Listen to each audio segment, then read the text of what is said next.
In this week's Torah portion, Parashat Terumah, we find one of the most transformative invitations in all of Scripture. God says to Moses, "Make for me a sanctuary, and I will dwell among them." Notice the language.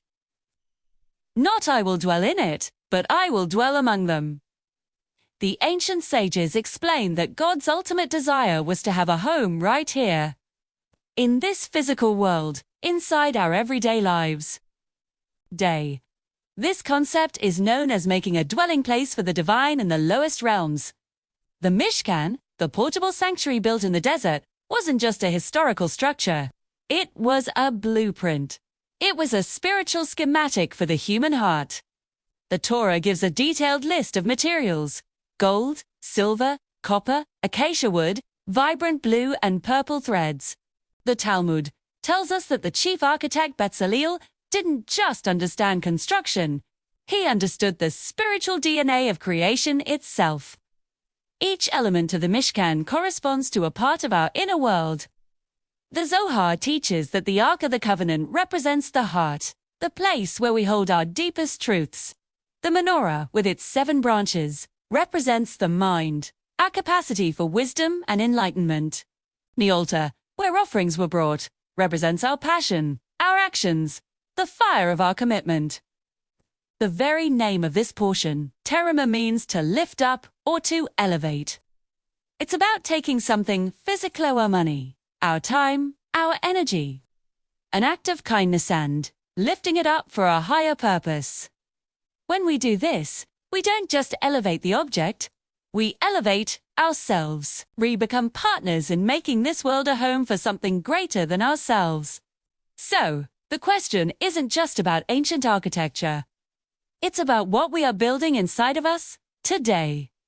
Let me tell you a story about Rivka and David, a young couple living in Jerusalem. Rivka was a woman of quiet strength, often seen in a simple navy dress and a cream headscarf.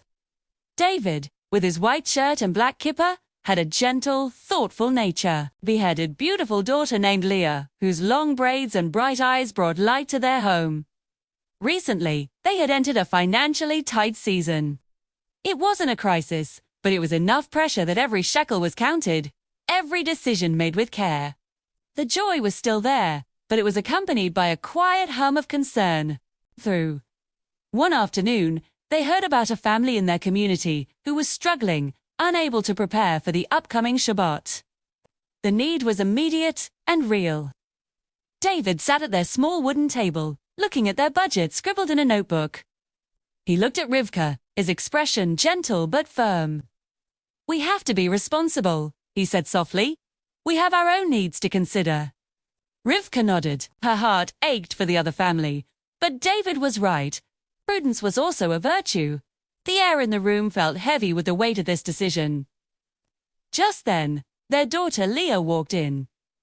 She was holding her small savings jar, a collection of coins she had been saving for a toy she desperately wanted. She held it out with 2 hands.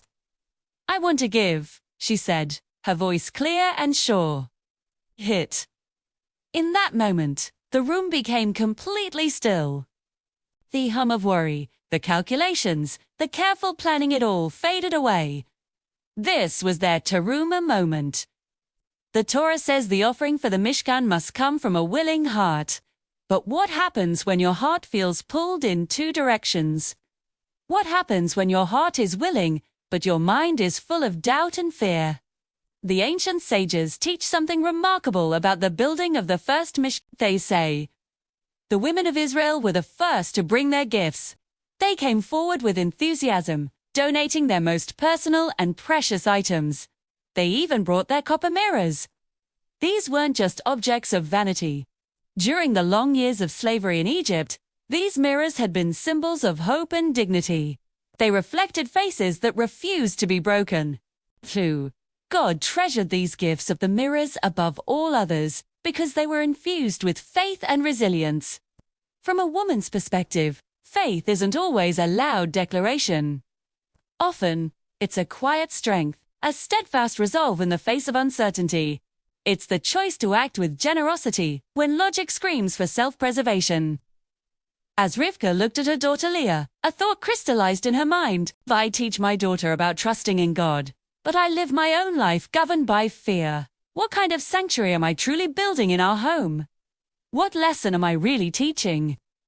The most important structures we build are not made of wood and stone, but of the values we live by. So, they made a decision. It wasn't a reckless one.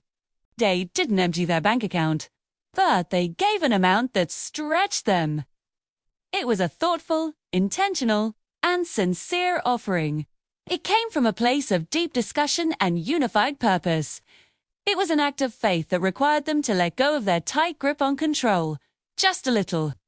They gave, and in doing so, they elevated not just the money, but their own home, their own hearts. What happened next? That week, some small, unexpected relief came their way. A client paid an old invoice early. A friend gifted them a bag of groceries. Nothing dramatic, no lottery win. Just enough to ease the pressure like a gentle exhale. But the true outcome wasn't financial. The real result was internal.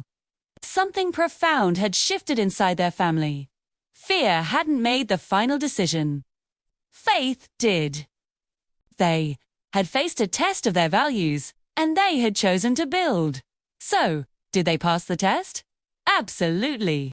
Not because they received some external reward, but because they chose willingness over hesitation. They chose generosity over anxiety. The Talmud teaches a powerful principle. When a person sanctifies themselves just a little bit here below, a corresponding sanctity is bestowed upon them from above. Vig. By their small act of giving, Rivka Devi and Leah built something invisible but incredibly real. They built an inner mishkan, a space within their family where the divine presence could comfortably dwell. Parashat Terumah is not a history lesson about ancient architecture. It's a question for each of us, right now.